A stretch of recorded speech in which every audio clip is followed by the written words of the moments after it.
Filthy guap. Big Mill, the hood post. Scott Fontaine, what up?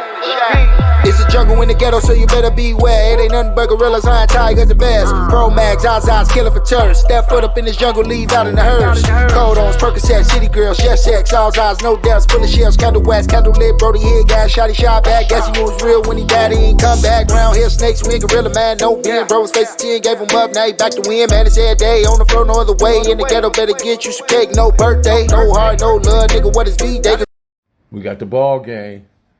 Yes. So, brother, everybody has known, man, 5'9" Brims. Talk to us about the 5'9" Brims, brother.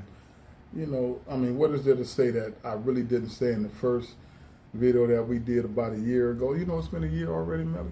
It's been a year. Yeah, you know what I mean. And one of the brothers said to me today from neighborhood that the 5'9" Brim said, in his opinion, not mine, you know, was is a neighborhood that really had to be reckoned with back in those days. You know, somebody who's a gangbanger, you know, you would be proud of that reputation. You know what I'm saying? Because everybody in their own minds think that their section is the hardest section, you know, no matter what city you in, Compton, LA, Sacramento, San Diego. You know, but for me, the 5'9" Brim set, like I said, it's extremely unique. A lot of good brothers coming out the neighborhood, and one thing that I can say about our neighborhood back in the early 70s, moving on into the 80s, you know what I'm saying? We used to pride ourselves on putting them hands up, and we got a hell of a respect thing, just the way that we move, the way that we mob, and the way that we carry ourselves. You know what I'm saying? Behind them walls, really gained the 5'9" Brim set and a whole lot of other sets in San Diego the respect, you know what I'm saying, that we, I don't even like to say that we deserve, because I'm thinking that when I look back at gang banging nowadays, I still have always come to the conclusion that nothing good has come out of it. And another thing that I think with the gang banging thing is that we lost a lot of good brothers for nothing. True. And I'm just going to push that narrative, man. My homeboy Crazy Mike, you know what I'm saying, from West Coast, he always says that it was the colors that fucked up the camaraderie of a whole lot of relationships here in San Diego that could have otherwise been positive. Mm-hmm. You understand what I'm saying? Just because we represented the red and the blue. Wow. You know what I mean? So so for the 5'9" Brim set, a lot of good brothers come out that set. A lot of my homeboys aren't around anymore. So a lot of the young brothers that's in the neighborhood right now, and because some of the things that I'm doing within the city, I don't go hang out at the park as much as I used to. As a matter of fact, even if I even go down there. So a lot of the young brothers that are growing up in the neighborhood now, some of them I do know and some of them I don't know. So, you know, just to keep my face in the loop, I will touch the pavement every once in a while and go talk to some of these youngsters, you know, and a lot of them know who I am. They know the history behind the neighborhood, my brothers and I, and, you know, and us being the first bloods in San Diego, having to fight with two of the biggest Crip sets, being outnumbered, outmanned.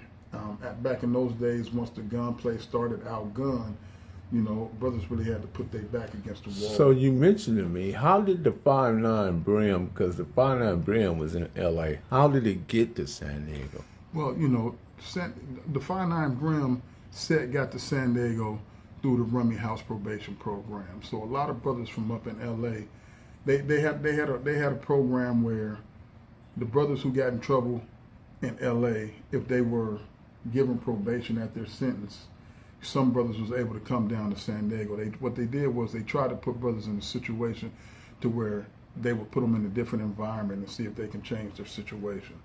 So San Diego and LA would do an exchange. About 40 or 50 brothers who was on probation would go up to LA and try to get jobs and try to change their situation there, and vice versa. They would send a lot of brothers from LA. This was in 73, 74, 75, 76. Bring them down to San Diego to see if they could change the situation as well. And you know, the story goes, but I was there. The story is, it doesn't goes, is that, you know, Big Country came down here and a couple of other brothers from Six Deuce Brims, who I can't think of their names right now, came down here through the Rummy House Probation Department program and got with a lot of the homeboys that was at that particular time wasn't Brimsters. Some of them was Central City, and some of them weren't even really just banging. They was just hanging out. I know a lot of my homies used to call themselves the Basement Block Boys. Sitting there, and they were off of 41st and National, South Crest Park. So country ended up moving on that side of the set and ran into a lot of homeboys, Michael Myers, Michael Littlejohn. There's a plethora of homies. I can name Big George, Lloyd, Donald Terry, all these types of brothers. And from there, you know, the 5'9" Brim set was started. Now, you still got some homies that say it was started here. You're going to have some homies that say it was started there. And then you're going to have some homies that say this is how it started. For me, I was there. You understand what I'm saying? And South Crest was the meeting grounds, but Ocean View Park was the hub. There it is there. You understand what I'm saying? So, man, let's go ahead and take a trip to where Big Country was at, man. And what was the name of it again? It was the San Diego Rummy House Probation Department program. Let's do it. I'm the hood postman, always got motion, always keep motion. I'm the hood postman, I'm the hood postman, I'm the hood postman, I'm the hood postman, I'm the hood postman, I'm the hood postman. On the dead homies, like Rennie Loken, yeah. It's the cartel. Always got motion. The hood postman, I'm in the hood real time. So right here, Melly. So back in the days, this is where the Los Angeles County Probation Department and San Diego Probation Department would do their probation exchange program. So a lot of brothers like Big Country out of Six Deuce Brims, Donnie Ramsey out of 30 Harlem Crips up out of LA, they would come and stay in these apartments right here. These used to be the probation department. A lot of brothers from LA would come down and would be on probation, but these would be considered the halfway houses. So this was Big Country ran this or something? No, or this one right here. These ones right here was where Big Country came to stay, in the probation department exchange program. Okay, got it. You dig what I'm saying? And some brothers, whoever was on probation down here in San Diego, would go. And this Big Country from 5'9" Brims out of LA when he first came to San Diego. Okay, got it. You know what I mean? So all this whole block right here was the Rummy House Probation Department. And and what side of San Diego we in? We're in the west side, West Coast Crips. We're in the 30s. We right here off of J Street, off of 30th and J. Right on. So Ballgame, we were having a discussion and we was talking about sports, right? What are some of the notable guys that came out of San Diego that went on to be professionals? Oh man, again, you know, San Diego's produced, I think in the nation alone has produced the most football players and baseball players per diem out of any other city in the nation. And you know, of course, everybody know who Marcus Allen is, but we got Terrell Davis, we got Reggie Bush, we got Patrick Newman, we got Keith Mitchell, we got Kevin Mitchell, we got Lawrence. Oh man, what's Lawrence's last name? McCutcheon? No, Lawrence played at Morris. My homeboy from the set, he played at Morris with Carl Fisher and a whole bunch of other brothers. They won a state championship. Lawrence West. Mm-hmm. Lawrence West ended up going to DePaul, ended up playing some basketball. A plethora of brothers up out of Morris.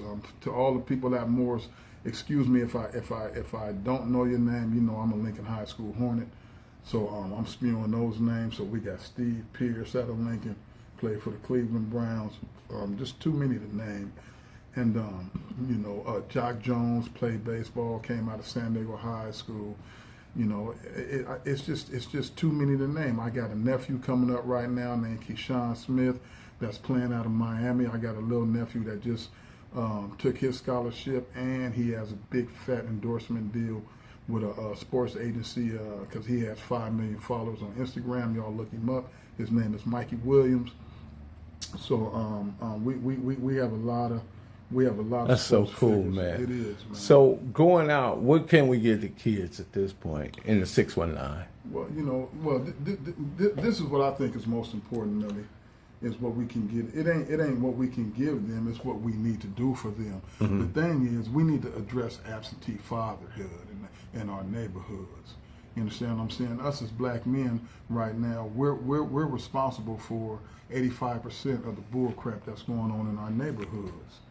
And a lot of brothers don't, well, we got this going on, we got this going on, we got that going on. But we're the ones that are primarily responsible for our families and our kids.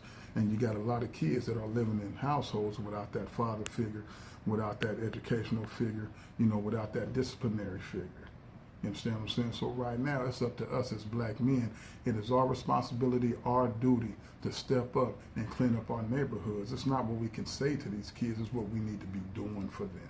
And that's being in their lives on a consistent basis. With that being said, brother, I appreciate you. Thank you for taking me around the 619. It was very educational. I took in a lot of visual. I actually felt like I was in the space among my people. You know what I mean? They made me feel real comfortable.